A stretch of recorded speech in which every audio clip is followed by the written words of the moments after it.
Hey everybody, it's Friday Morning Movie Reviews. I'm Los Angel. Nathan CK. We're going to talk about Deadpool 2, which stars Ryan Reynolds. It's directed by David Leitch, one half of the John Wick directors. And what do we think of the movie? So from the second one, from the first one, I love the first one. I thought the first one was amazing. As a sequel, we didn't really know what they were going to do with this. They introduced Cable. We have Josh Brolin, who's playing another Marvel villain. Yeah. Kind of villain, hero villain. Anti-hero, perhaps. Right. And that's kind of how they portray him in the trailer. But I thought this movie was absolutely amazing. It was jam-packed with a lot of stuff that we loved from the first movie. And then with, the directing, we changed directors. We did. And I didn't really, You didn't miss feel it? Right. Oh, I didn't okay. really feel any trend, maybe a little bit, but I think with Ryan Reynolds also being able to write and produce help that transition a little better. And of course we have some new characters being introduced. We have the X-Force. X-Force coming in. We have older characters like Colossus and Right. Megasonic Teenage Warhead. Right. I like this movie. I don't love this movie. I don't want to compare it to the first one, but I feel like the first one had better connective tissue. Yeah. Between scenes almost, and this one didn't. There were times where I was like, okay, where are we going with this? Can we get there? Yeah. So for the first almost more than half of the movie, the first 2/3, I was like, all right, can we, what's the goal here? And then there's one scene that happens that you kind of figure is going to happen, and it's so funny. It just gets me back on board that I'm with it the rest of the way. So I really do like this movie. I think it's really funny, really violent. Oh, yeah. Don't take your kids. It's not as, sexual as the first one. Right. But, I mean, there's still a lot in there. Right. There's definitely a lot for everyone. I do see what you're saying a little bit with the parts that we kind of miss out. And I think it's because we have that connection with his sidekick buddy at the bar. Okay, yeah, we have T.J. Miller. They kind of, reduced his role. Right. He'd always, come back to him a little bit. And then we have the grandma who's there, and all that is hilarious. But we have those instances, but it does feel a little choppy here and there. It just doesn't feel as cohesive as the first one. Right. It feels like we're using those characters just because they were in the first one and adding them back in. And then stuff with his girlfriend, I really wanted to see more with his girlfriend and that.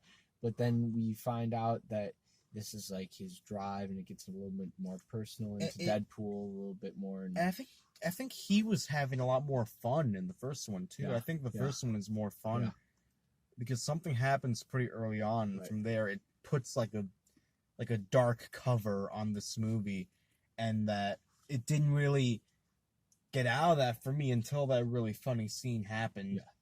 In one of the final big battles of the movie, because it did have this cover that it's a little bit of a bummer now.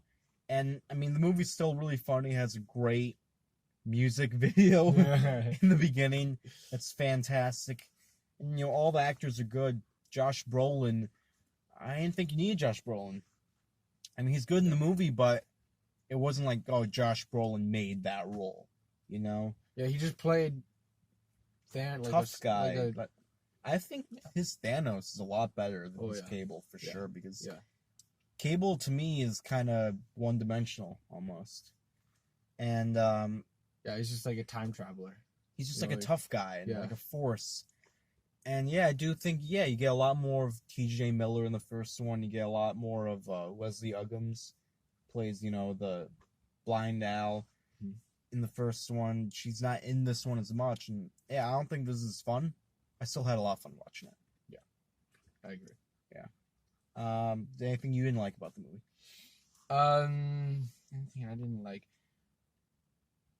I mean, there were some things like the introduction of characters at kind of the end of the movie, and like where was this going? A little bit with the kid as well.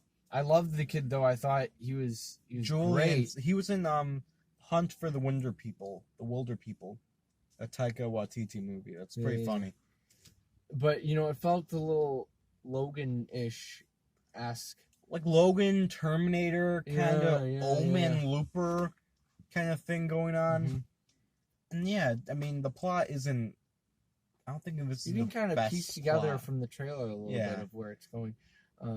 Of course, none of the jokes or whatever is in there, and a lot of the action stuff is missing. Although there's a lot of jokes that they did not give that away. Yeah, I love all that, and I thought, I did not love it, but when you're watching it, you're immersed in the movie. You want to see more of Deadpool. We don't know what's going to happen after this, X-Force or whatever, but hopefully we see more. I think it's really funny, and but the movie goes this way, and then it conveniently is able to lazy writing. Yeah, it's going down this one path, but now the problem is for these movies, it can just go around it, wherever it wants now. Yeah. Like in the post-credits scene, it's funny, but it's like, then what the hell did we just watch this movie for? So that part, I think that was a mistake to do that. Mm-hmm. It's very in character. Deadpool would do that, but I don't think they should have done it. Right. All right. Yeah, it's a little bit like Days of Future Past.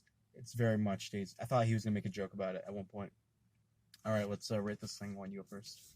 All right, I'm gonna do 4.2 out of 5. I'm gonna go 3.9. So I'm high on this movie. The first one's a 4. This one's 3.9. It's not a big step down. I really like it. I'll probably see it again. Yep, definitely. All right, guys. Like, comment, subscribe.